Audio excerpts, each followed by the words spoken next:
आप सभी का स्वागत है एक मैथमेटिक्स क्लासेस में।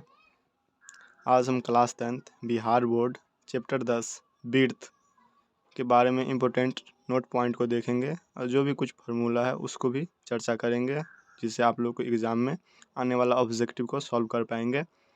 चलिए सबसे पहले कुछ पॉइंट को हम डिस्कस करते हैं। अप्रतिच्छेदी रेखा। अप्रतिच्छेदी रेखा किससे कहते हैं? तो वह रेखा जो वृत्त के किसी बिंदु को प्रतिच्छेद नहीं कर। देखिए यहाँ पर पी क्यों आपका एक रेखा है, यहाँ से आपका एक रेखा है, ये किसी पॉइंट पर वृत्त को कट नहीं करता है, यानी कि यह अप्रतिच्छेदित रेखा होगा। उसके बाद सेकंड होता है छेदक रेखा। छेदक रेखा किसे कहते हैं? वैसी रेखा जो वृत्त को किसी दो बिंदु पर टच करता है या दो बिंदु पर काटती है। वह रेखा जो वृत्त के दो बिंदुओं पर प्रतिच्छेद करती है, वैसी रेखा को छेदक रेखा कहा जाता है। उसका थर्ड नंबर है स्पर्श रेखा। स्पर्श रेखा किससे कहते हैं? वह रेखा जो वृत्त के केवल एक बिंदु को प्रतिच्छेद करे उसे क्या कहते हैं? स्पर्श रेखा कहते हैं। चलिए और कुछ पॉइंट को डिस्कस करते हैं। सेकंड नंबर है वृत्त की स्पर्श रेखा की संख्या। देखिए एक वृत्त पर तो आपको अनंत स्पर्श रेखा खींची जा सकती है, लेकिन कुछ शर्त है।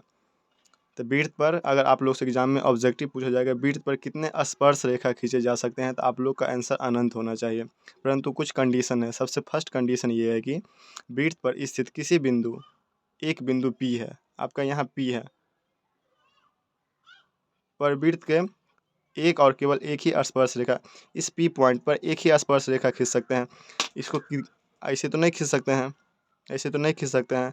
एक बिंदु पर, वृत्त के एक बिंदु पर केवल एक ही स्पर्श रेखा खींचा जा सकता है। सेकेंड कंडीशन ये है वृत्त के बाहर स्थित बिंदु P से केवल दो स्पर्श रेखा खींचा। अब यहाँ पर बाहर कोई बिंदु P है तो यहाँ से खींचना है तो कितना रेखा खींचाएगा? दो रेखा। जैसे यहाँ से देखिए P पॉइंट है, P से खींचा है तो यहाँ से एक स्पर्श रेखा ये हुआ, एक ये हुआ।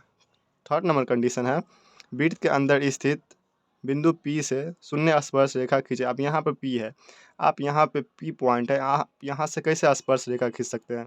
ऐसे तो नहीं खींच सकते, ये तो गलत हो जाएगा आपका। तो यहाँ पर कितने स्पर्श रेखा हुआ? 1 हुआ। यहाँ पर कितने हुआ? 2 हुआ। और यहाँ कितना हुआ? 0 स्पर्श रेखा हुआ। तो दोस्तों सबसे फर्स्ट पर में आपका क्या है? बाह्य बिंदु पर से वृत्त पर खींची गई स्पर्श रेखाओं की लंबाई बराबर होता है। आप लोग को यह प्रूफ करने में भी आ सकता है, 2 नंबर में आपको पूछ सकता है इस परमे को, लेकिन हम यहाँ डिस्कस करते हैं क्या।